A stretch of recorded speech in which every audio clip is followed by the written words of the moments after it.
What up, though?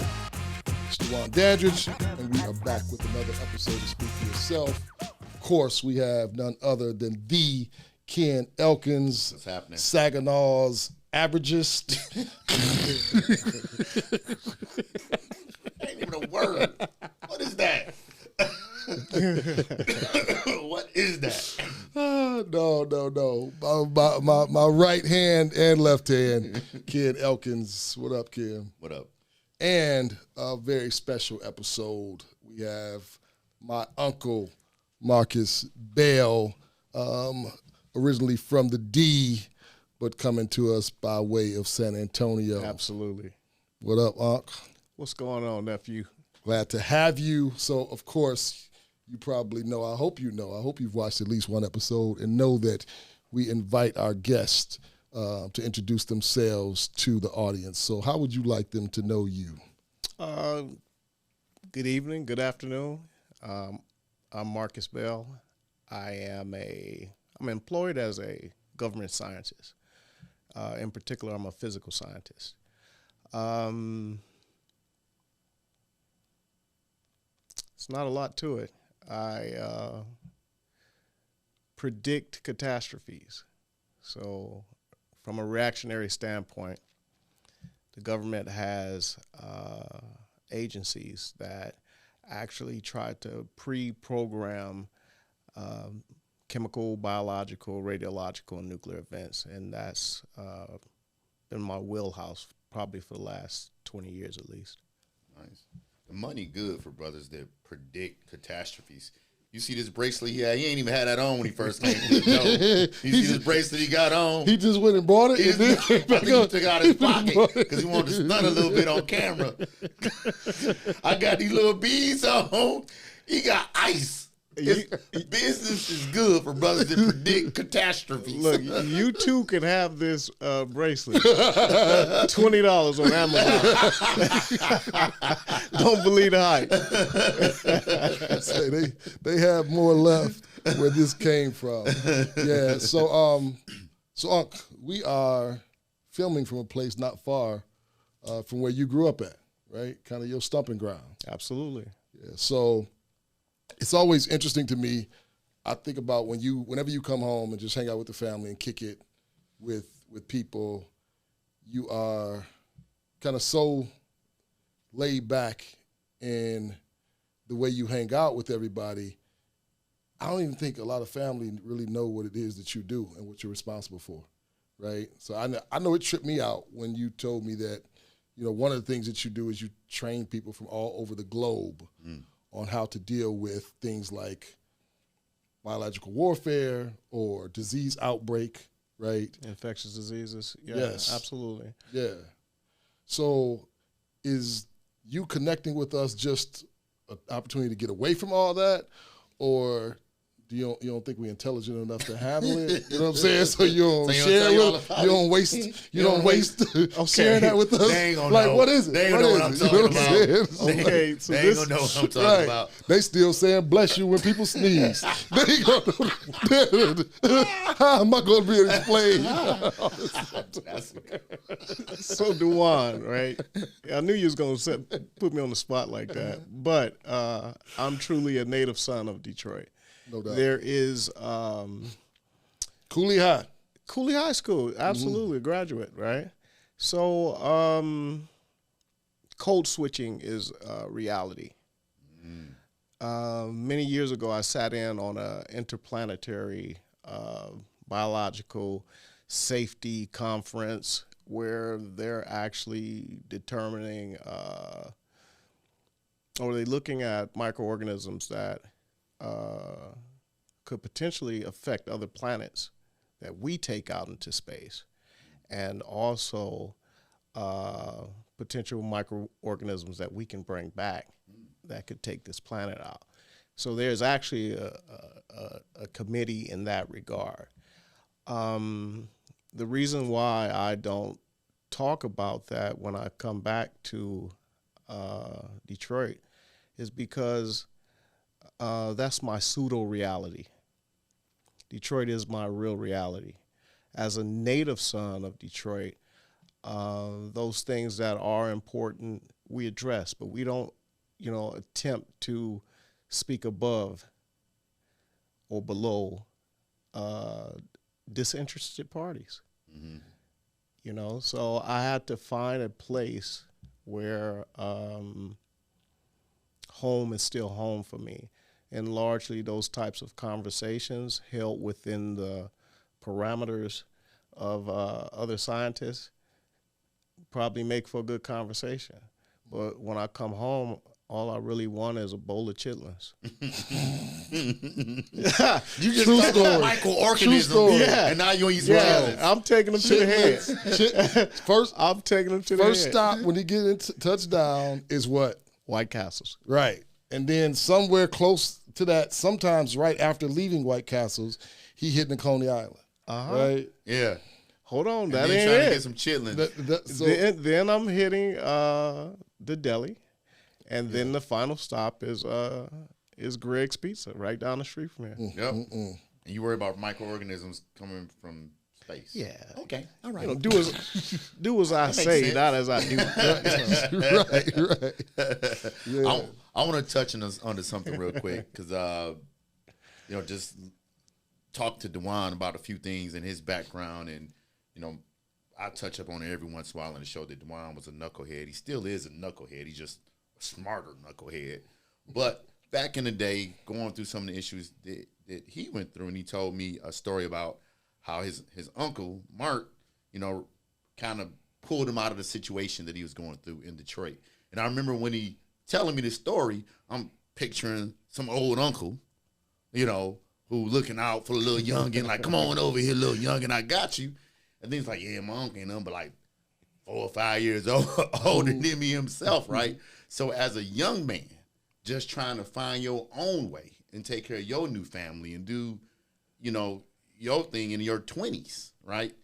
And yet you reached out and grabbed Dwan and reached out to him to help him out. So that's just very admirable. So thank you for that, for helping him not be such a knucklehead. But talk a little bit about that and how important that is. I think we kind of gotten away from that as a society.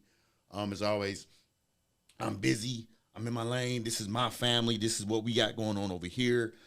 And I don't know if I can bring some distractions in, right? And that is a big problem with our society. So talk a little bit just about how important that was and how important it is for us to go back to that. So I'm a product of a strong mother. And she taught me early on that. Shout out to Dosha Jean. Shout out to Dosha Jean, right?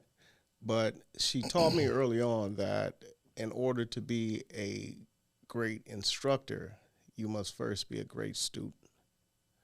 So the Dwans and I are, in my relationship is pretty reciprocal. I met him at a very young age. I was dating his auntie, and we developed a relationship almost immediately. I kind of aged out of the situation, and aging out of the situation means that I had graduated high school, and now it was time for me to pick a career. And the choice that I had was the United States Army. But I never left Detroit in my mind. And one of the figures that was very important to me was Dwan. So Dwan, he made some choices, and they weren't necessarily in line with the predicted value that Dwan had. So his mother and father at the time would be in conversation with his aunt, and would speak of some of the misgivings. And I said, well, bring him here. At that time, developmentally, I was managing a family. I had a full-time job, and I was going to school full-time.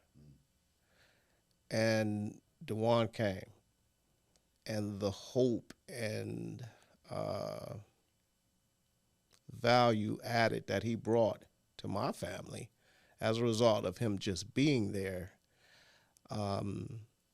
the world is circular in our relationship. So at that time, not really knowing, which is very valuable to us, is you never know who's watching you. Years later, I find out the impact that I had on him.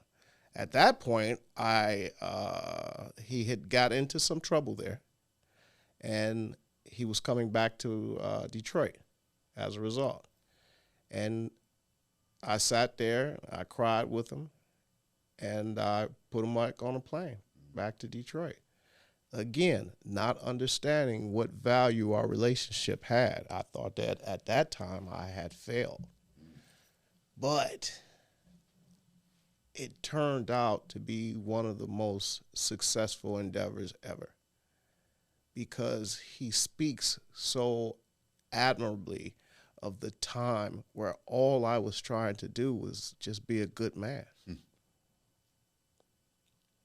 So, inspirationally speaking, what I teach my sons to do and what I teach younger individuals to do is, if you become a good man first, the rest will follow. And that was Dwan. He was already a good man. He already had the human capital necessary to bring him or to propel him to this point.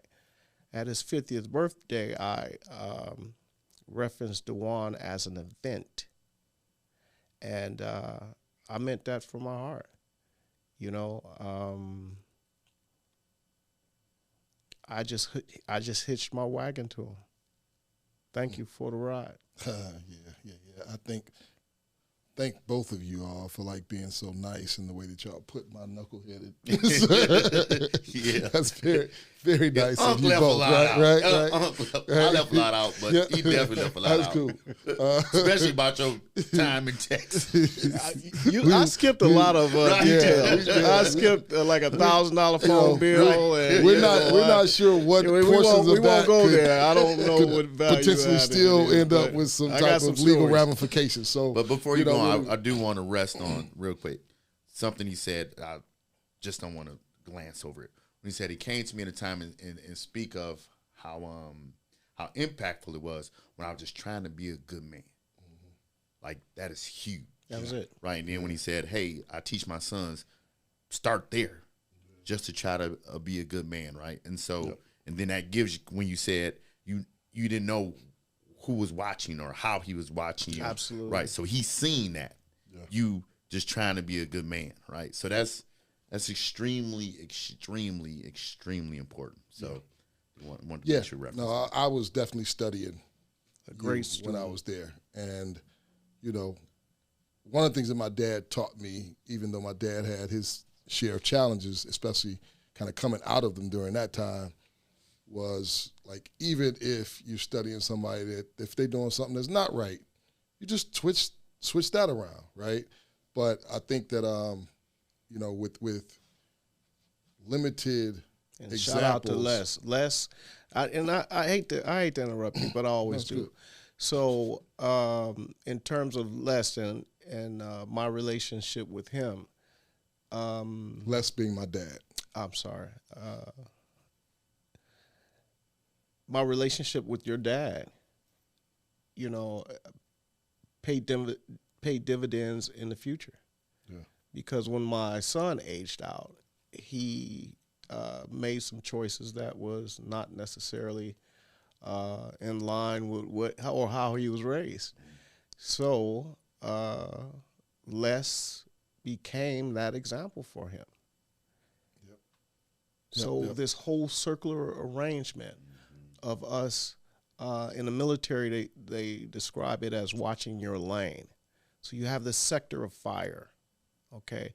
But there's an overlap in that sector of fire. And I know you understand that as a Navy, former Navy squid. I'm sorry. I had to hit you with that. But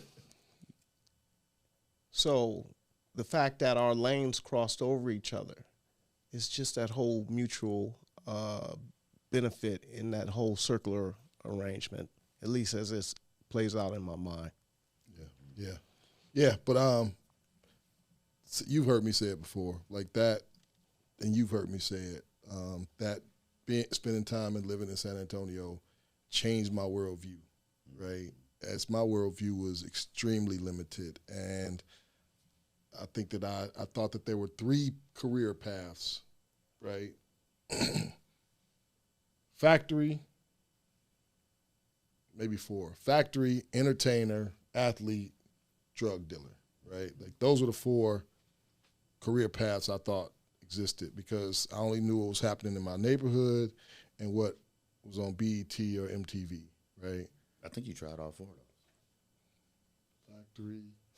No, I never entertained anybody. I thought you was a male dancer at one point. No, man, that was you. That was you in the mirror, right? He was on the scene. That was you. That was you in the mirror with a handful of ones for yourself. That's what that was. This is own singles. Making it rain on myself. On yourself. Throwing it up there like that, making it seem like it's coming from somewhere else. But that's another story. And I think everybody that knows you can see you doing that. They really can see That's you the worst part. doing Like, that. you really do that? Wow. That's the worst part about it. Wow. Oh no, but yeah, that it changed my worldview. Right, it's like it gave me exposure to. I can remember you having just like basic talks with me. I remember you educating me on the different members from the Latino community, right, and how like, hey, like you need to know the difference, right, and in a respectful way, right. Like I have friends that are Mexican, I have friends that are Puerto Rican. And you don't want to call my Mexican friends Puerto Rican, and you don't want to call my Puerto Rican friends Mexican. You know what I mean? Like they will find offense, similar to the way we would if somebody called us, you know, anything other than what we are, and things like that, right? It's like just watching you be a husband and a father, and how seriously you take it, and yeah, man, put me in a school where my peers were competing academically, right? It's like my peers here in the schools that I went to, and I went to several, right? Redford, Cody, Denby are the ones that I remember. Our competition with one another was who could be the coolest and who cared the least, right? At least my circle of friends. That wasn't everybody's reality, but the circle of folks that I would gravitate towards. But when I was at Theodore Roosevelt, right, the people there. That's in San Antonio. That's in San Antonio. The people there were, all my peers there were competing against one another academically. And as somebody that's like really competitive, that lit a fire in me. Yeah. You know what I mean? And I just remember not having to worry about all of the other stuff that you have to worry about here. Yeah. And was just able to be a student for the first time, man. You know what I mean? For the first time, like ever probably in my life, just having to worry about being a student. And that's what you and IT gave me. You know what I mean? And I anybody that has anything to say about an impact I had on them, like they all, like any of that was coming from that. Like that, none of that stuff happens without that experience. And I'm forever grateful, forever indebted. And I also appreciate the way that you always pointed back to me. and it's that part has taught me and trained me as well, right? It's like I remember you saying to me, look, I just looked out for somebody that was going to make it with it without me anyway. You know what I mean? Very true. And that's the way I see people that I get a chance and have the benefit to work with and be a benefit to them. I see it the same way because you taught me that, right? It's like I don't think that I'm doing something for somebody that's not going to happen with or without me, because the people that we work with, the people that we serve, they are go-getters anyway. You know what I mean? They started businesses and nonprofits in spite of the deck being stacked against them. You know what I mean? So I appreciated you saying that towards me and speaking that into me and teaching me that. So that's that. So what about BLD? So you had some effect over us, over the beginning of Black Leaders Detroit. Dwan used to tell me stories about him just bouncing things off of you as he was envisioning this. And so just talk a little bit about, that and how that was, talking to him about it, and then where we are today and what you see today and when you see him doing the things that he's doing or us doing this as an organization. So becoming a scientist was my fallback. I actually am, in my view, a degree collector. So I hold an MBA with a concentration in e-commerce development. I also hold a master's in human resources with a emphasis in project management. And Dwan wanted to enter into the lane of business. And I looked at Dwan and I appreciated how smart he was and his approach. I just wanted to ensure that his day-to-day was secure. His entire life and in our relationship, we look out for each other. If we were warriors, we stand back to back. And we're like, let's get it on. So BLD was nothing short of that. The lanes and the interests to me were a worthwhile endeavor. So it came to a point where the advice that I could give Dwan was a skill level below his. It reminded me of when I I'm overusing this term, I aged out of my mom. My mom was the greatest inspiration in my life. And she was the person who taught me by having me figure things out for myself. She'd sit me down and make me work on timetables, and she'd get me up to 2 times 12, and she said, figure the pattern out, and I want you to write your timetables up to 12. So from that point forward, I started figuring things out. I had got so far in my, and I promise I won't be too long-winded, but I had got so far in my educational endeavors that she says, hey, I never learned this much. Dwan got to that point with BLD. So the calls are far less frequent. We bounce things off of each other. Hey, what would you consider? But at this point, he has built a monolith. And I believe that there's nothing left but just the sky. It's interesting. I know when he's talked to you, because he'd come back and he'd say something real smart. And I was like, he was talking to your uncle. When he act like he was him. What did he say? Chillin'. Chillin'. Hot sauce. Chillin'. Hot sauce. He came back and was talking to me about some scientific stuff the other day. Yeah. Oh, yeah. And I was like, that's from your uncle. No doubt. That ain't from you. 100%. But we do appreciate, again, you being there for him to throw things off of. But then also being one of the first donors of the organization, right? Being a substantial donor. They always say, of course, Dwan and people like Dwan are brave, which they are. They are, very much so. But I contend that the first few followers are actually the bravest. Because the visionary, it's their vision. They gonna do it. It's their vision, they gonna do it. But the followers have to believe in the visionary. Absolutely. And believe in the visionary enough to either give themselves or to give some money or to do something, right?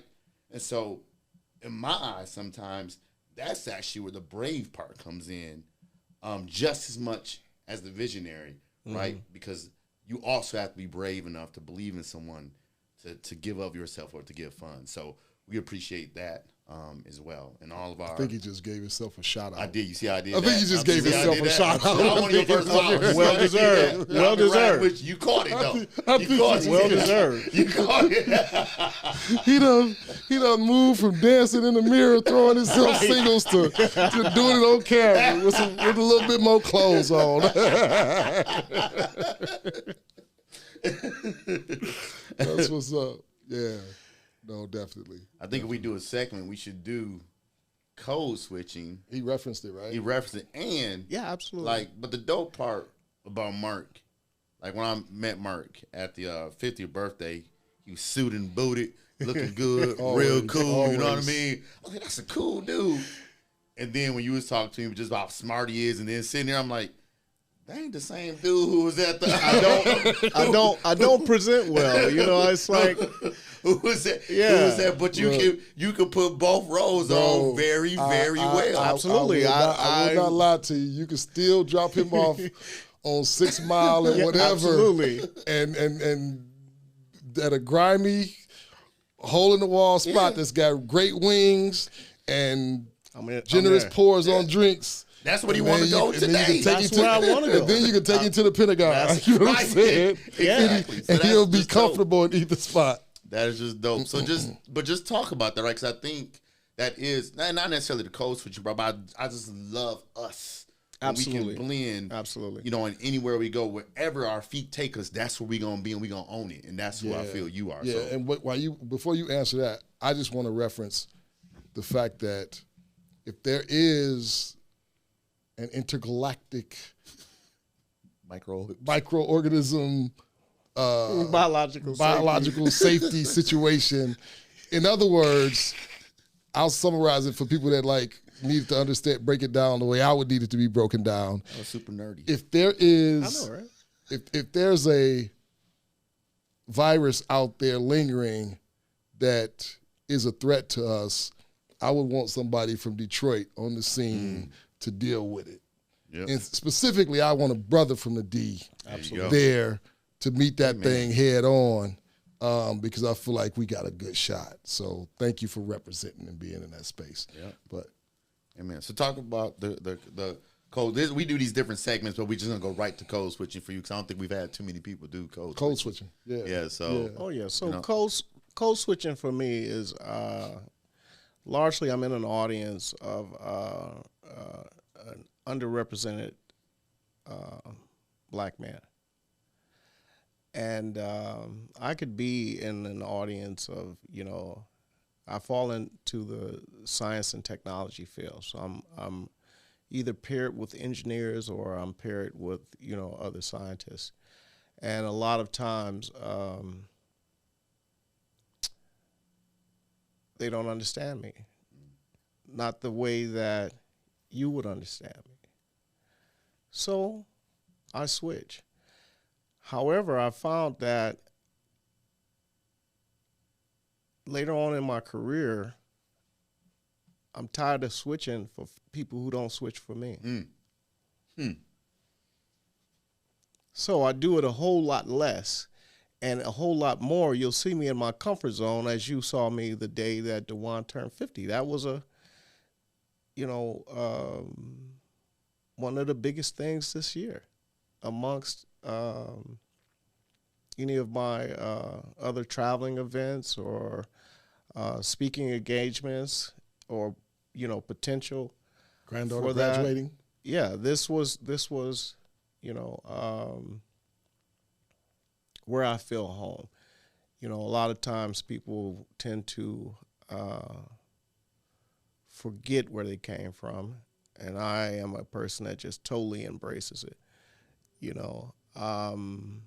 The things that you do here at Black Leaders Detroit is phenomenal to me. It is to the scale of an interplanetary biological safety council. But everything is developmental to me. For example, one of my heroes was, of course, Martin Luther King Jr., Dr. Martin Luther King Jr. Another one juxtaposed is Malcolm X. Okay. I had a conversation with Dwan one time, and I said, listen, I love both of those heroes, but I didn't know them. I know you. I'm able to be a contemporary with Dwan. And BLD is his event. So where I couldn't support Malcolm X or Martin Luther King because they were dead, shortly after I was born and before, I can get behind somebody who is as visionary as who my early heroes were. If you haven't given to Black Leaders Detroit, you better get on board or you're going to miss it. When's the next ticket being sold to see Michael Jackson?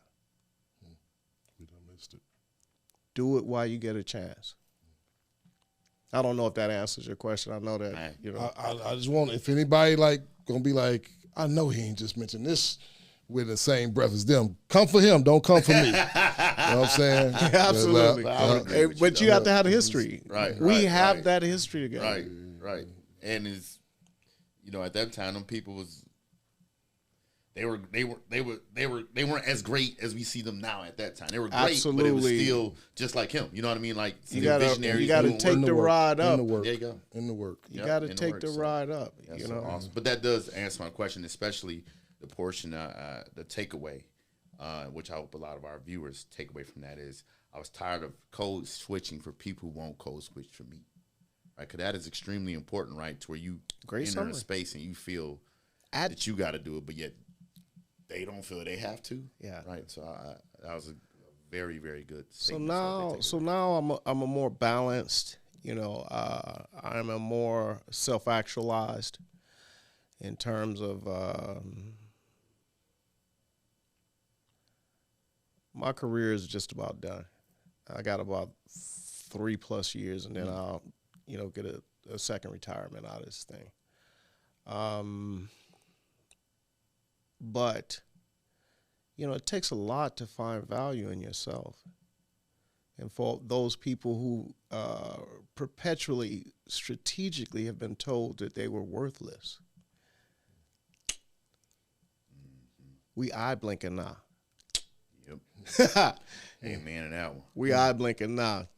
Amen to that. We're everywhere. You can't name a place, major industry, science, technology. We're everywhere. Things that they said that we couldn't do when I was born in the 70s.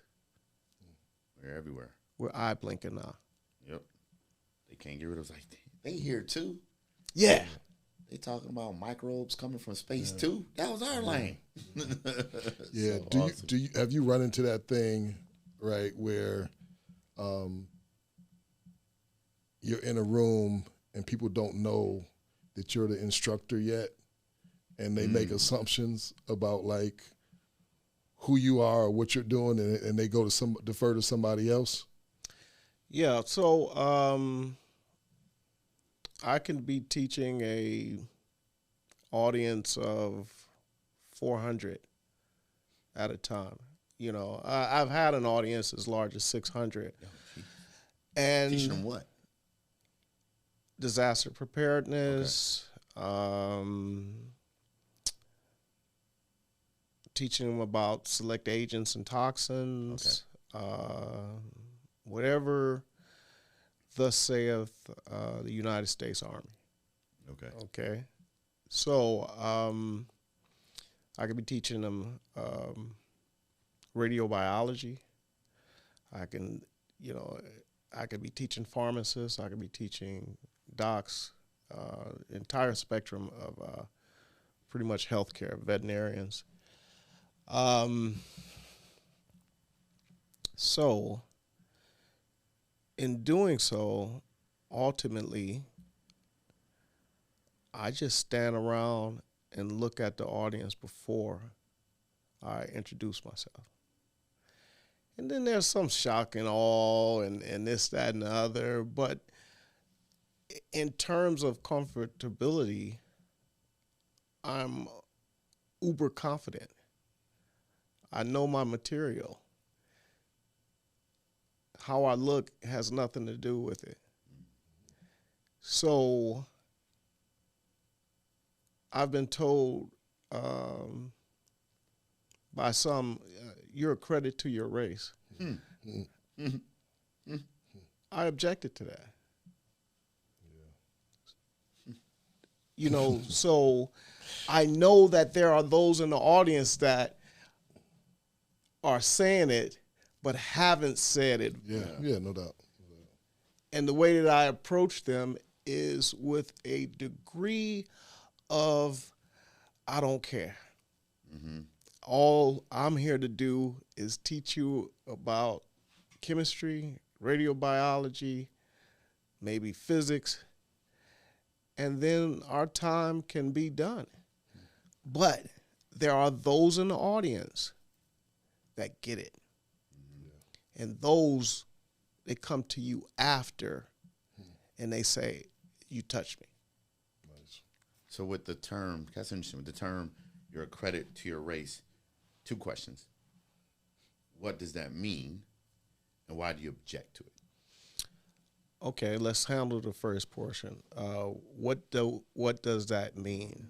It is a belief in the inferiority of black people. So in answering the first part is the reason why I objected in the second part. Yeah, and if it's not a belief that that's the case, it's a belief that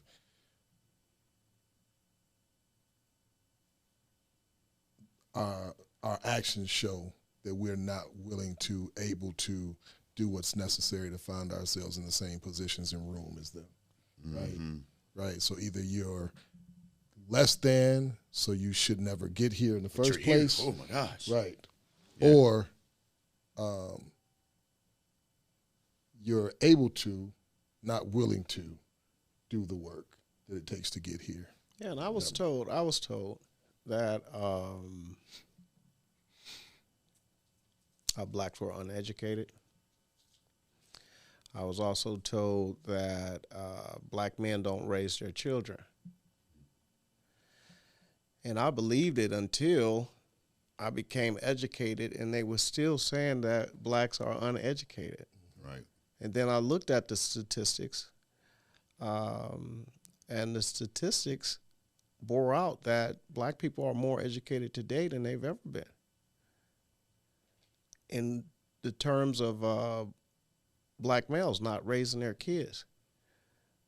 My experience is I've seen a great deal of black men raising their kids, but I just didn't, believe that my experience was a indicative of the macro. So I looked for statistics on the macro. Black men are equally present as any other race in raising their children. Yeah. However, when you, as a scientist, I try to disprove or prove whatever makes sense. I try to make sense of things. So in making sense of things, the numbers don't bear out the negative criticisms. So we wear, and I'm not trying to reshape this discussion, but black men tend to wear a uniform that doesn't fit them. Yeah. They try to throw that uniform on us, right? Bro. Like this is you. This is you. Right. Like saying that's what we've always been fed. And like you say, even the young men that I mentor, they all take care of their kids. Now, Thank you. They may not be in the home, but they kids are taken care of for sure. You know what I mean? To where I have some other friends who they might be in the home and not taking care of their friends. Not take care of their kids. So it's like, just because you're there don't mean you're present in your kid's life, right? So it's interesting how that was a narrative that was told to us. And when you really look out, I'm like, I don't think I got one friend that don't take care of their kid. Thank you. Yeah, no, but that's not the people I run with, and I know a lot of men. Yeah. I know a lot of men. It's that part. I was gonna let it go by without stating this. You know what I'm saying? But that part really irritates me, especially when we think about the real absentee fathers of our lineage, right? Yeah. The real fathers that didn't take care of their kids, worse than didn't take care of their kids, they enslaved their kids, right? Were those that took care of their white kids that they were having by their wives, but didn't take care of the biracial kids that they had with the women that they owned, right? Wow. And enslaved them. Wow. So that's where the absentee father comes from. If you think about our lineage, right, wow, and our history, right, like we have a slew of them, but they don't even wear that banner. That gets projected on us. You know what I mean? Yep. So I have a 40-year counterpoint with this young man. How lucky am I? This is how we talk every day. Yeah. You know, we address those issues, and the birth of such an organization could only come from you. In my y'all keep throwing those in my estimation, we're gonna cut it if y'all keep I'm not. He said of the organization. I'm not trying to overflower you. Yeah. You know, but after 40 years, other people get a chance to eat at the same table. And I think that you're benefiting them. Not saying that, you know, you're some great messiah or anything else like that. Now I got to share you. I guess that's how Kim feels. Now we have to share you, you know, and it's enough for you to go around. Appreciate it. Yeah. So don't be out there calling black men absentee fathers. You know what I'm saying? Unless you want to have a real conversation. That's all I'm saying. If you think that, keep it to yourself. Because we're gonna end up talking about your father most likely, or your grandfather most likely, our grandfather most likely. You know what I'm saying? Absolutely. So, man, this has been great, and I'm so glad you made it in and was able to join us. Disappointed though, Mark. Why? Because we've been waiting to get Dwan to cry, and you had him close. I was looking at him. You know what? His eyes, look. I looked at him right here, this little pocket right here. Like, I was about to get there, though. It was about to backfire. It was going to backfire. I was headed in. Ken been waiting on me to cry. Like, he don't understand. I stay on my Mary J. Blige. You know what I'm saying? What's the Mary J. Blige? What is it? I'm not gonna cry. I'm not gonna cry. I'm not gonna shed a tear, bro. No. You almost had him, Mark. I saw it. It was forming. It just didn't come all the way out. It was forming. Nah.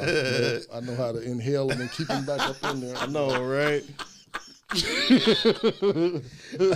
back up in there. Well, yeah, it's great conversation. My hat's off to you guys, though. Yeah. You know, and when I talk to Dwan, I'm talking about the group. You know, you asked the question, have I seen a podcast? I've seen all of them. You know, anything that y'all post, I consume it, and I comment on them from time to time. But I Facebook stalk y'all. Okay. So I think when you first posted, Ken, you're the best part of this podcast. That was it. That was you. That was me. And I threw $1. No, that was me. I said, you take this $1. Oh, no. But thank you, Mark. Thank you so much for coming. But my hat's off to all y'all. Yeah, appreciate you. Appreciate you. Thanks. Look, y'all have gotten to go backstage into my life and the life of the organization by hanging out with our guest, my uncle, Marcus Bell. We'll see y'all next time. Speak for yourself. Peace.